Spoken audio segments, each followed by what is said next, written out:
Adakah Sahibu Samah bersetuju dengan geng anti-vaksin? Oi.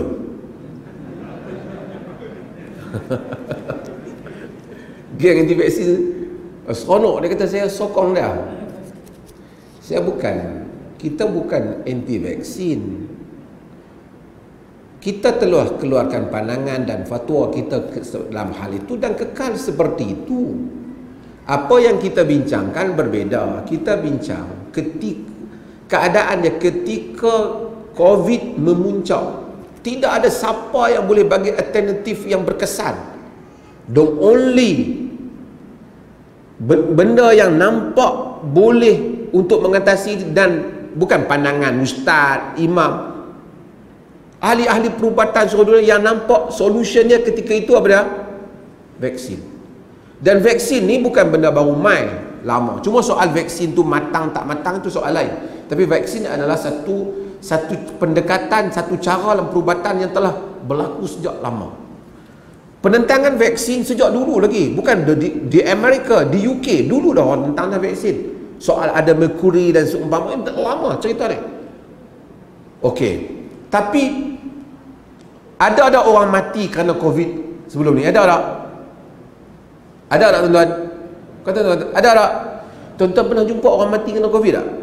Tuan-tuan ada tak adik-beradik mati kerana COVID? Ada tak? Memang benda tu, COVID tu real ataupun tak? Real berlaku. Setelah orang ambil vaksin apa semua, ada berlaku pengurangan tak? Berlaku pengurangan. Bukan dia saja di Malaysia, di seluruh dunia. Kita setakat itu, kita tak ada. Saya tidak ada isu. Tapi apabila kita semua orang nak sambung lagi ambil, saya pun ambil, mak saya pun ambil.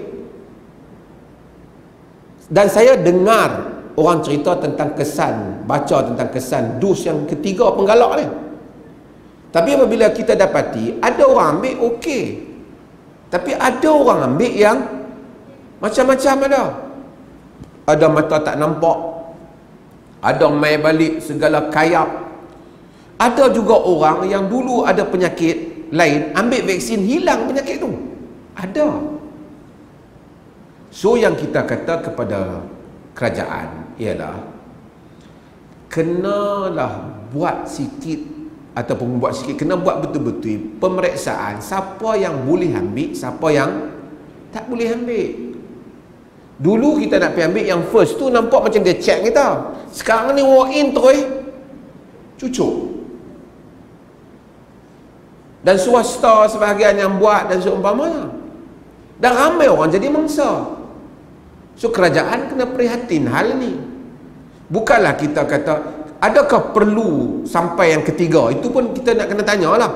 Pasal kita tengok dah ramai hari ni, saya tengok tadi Boris Johnson cakap di Parlimen Britain, mereka pun dah mula nak buang ni semua. Tak apalah, kita bukan nak mesti tiru dia. Tapi ertinya sejauh mana keperluan itu apabila macam ni lah. Semua orang dah rapat dah. Studio merapat, penari rapat, penyanyi rapat, masjid dia nak habak suruh apa? Suruh jarak. So kita rapatkan dia boleh tanpa bersentuhan ni. Ada orang kata, tanya saya, tak bahaya ke Datuk masjid rapat? Dia tanya saya, dia duk rapat. Saya tanya tu. Saya kata kita rapat, kita tak kata sentuhan fizikal, tapi kita rapat, you rapat tak apa. Naik kapal terbang rapat, pergi studio merapat, masjid tak boleh rapat. Macam pelik lah.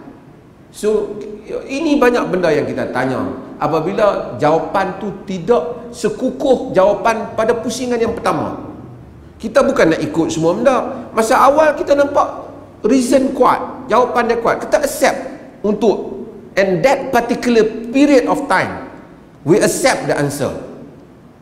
Tapi sekarang ni bila dah tengok orang dah pergi semua, kau duduk sihat lagi ni elok, tak kena nombor 3 tumbang.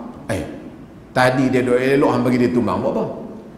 So check lah dulu pasal dia patut dapat ataupun tak. Then apabila kita pergi berbincang, saya pergi, ini saya off record banyak lah, tapi kita dapati macam tak certain sebahagian jawapan tu, tak clear. Saya bukan deal dengan pegawai bawah lah. Saya cakap dengan pihak yang kira paling atas ya. Tak ada satu benda yang konkret pada sebahagian isu dalam jawapan. Pasal apa begini, pasal apa tak begini. Macam kawan ni pun tak clear pada saya. Saya tak maulah sebut nanti jadi isu kerajaan, geng anti vaksin nanti interpret lagi hebat lagi. Saya bukan tak mau berkawan terus dengan geng anti vaksin ni. Saya studi juga mendengar dia hantar macam-macam detail kepada saya, kes-kes. Saya akan jumpa mereka semua persatuan NGO anti vaksin ni. Bukan saya tak mau jumpa, saya akan daripada dulu saya kata kita boleh dengar. Tapi isunya demikianlah. Isunya kalau sekiranya orang tu sihat, dah okey, tak ada apa sekarang, dia nak pergi ambil, dia cek dulu lah. Alhamdulillah saya tengok sehari dua ni buat kenyataan, kena cek dulu kan. Kena semak tuan-tuan yang nak ambil dos nombor 3 ni, pastikan kesihatan tuan-tuan dulu. Baru tak apalah, baru dia cakap lah. Patutnya yang ni cakap dulu itu ni. Hari ni cakap dulu. Bukanlah saya nak marah mereka, kawan-kawan semua tu. Mungkin mereka pun sibuk terlepas pandang macam-macam banjir main apa semua kan.